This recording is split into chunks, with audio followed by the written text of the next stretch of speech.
Well, looking at the headlines today, they're not good. When we talk about inflation, remember this chart that I showed last month?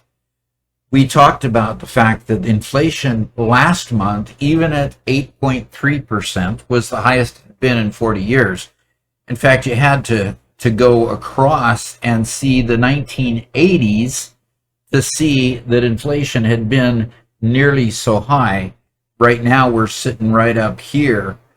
So the beginning, the middle of the 1980s is where you see inflation really, really high.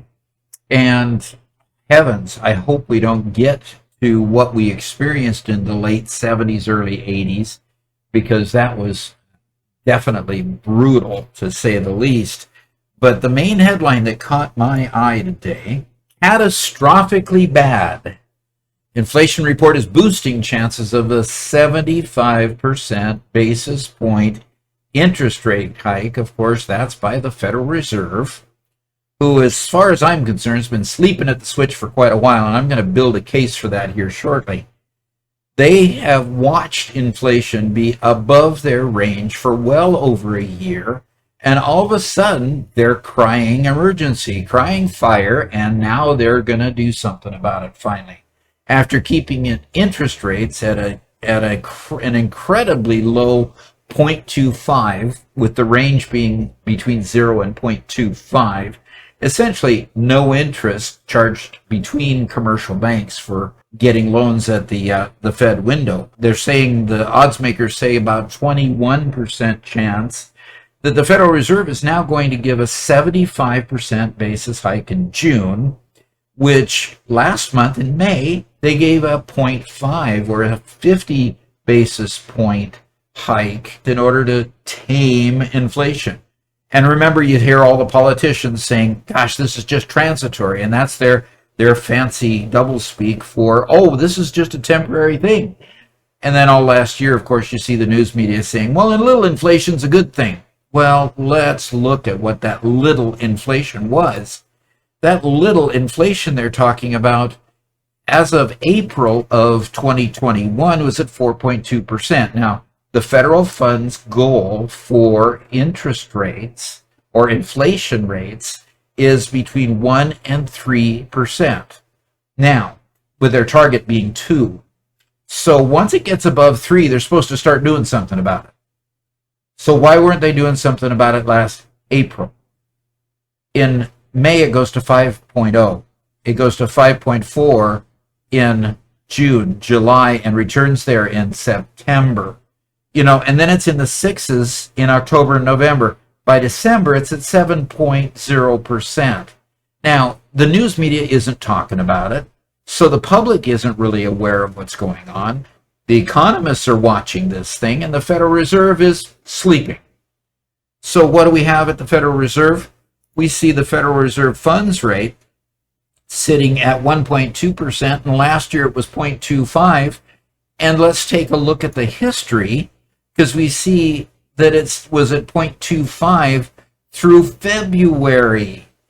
They didn't start doing anything until March, where they raised it another 0.25, saying, oh, inflation's just transitory. We'll just give it a little nudge and it'll go right away. Well, no, it didn't. So then in May, they went ahead and gave it a 0.5% increase, or 50 basis points, and said, okay, it's definitely going to go away. And of course, it's the fault of Russia, the Russia invasion causing ripple through the economy, but it'll go away pretty quick. And now we're looking at the possibility that they're going to follow up only 1 month later with another 50 basis points, or possibly 75 basis points. So right now, the catastrophically bad inflation report is showing that inflation is now at 8.6%. We haven't seen an inflation rate like this in 40 years, and it's mostly the Federal Reserve's fault. In fact, I'm going to be doing a video here pretty soon on the monetary supply.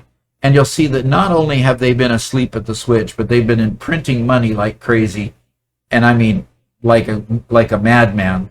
And this inflation that we're experiencing now is a combination of very low interest rates, causing extreme amount of borrowing, and then on top of that, having an incredible amount of money thrown into the economy, and that money is being followed up by the Congress then giving a lot of it away and sending it into our pocketbooks.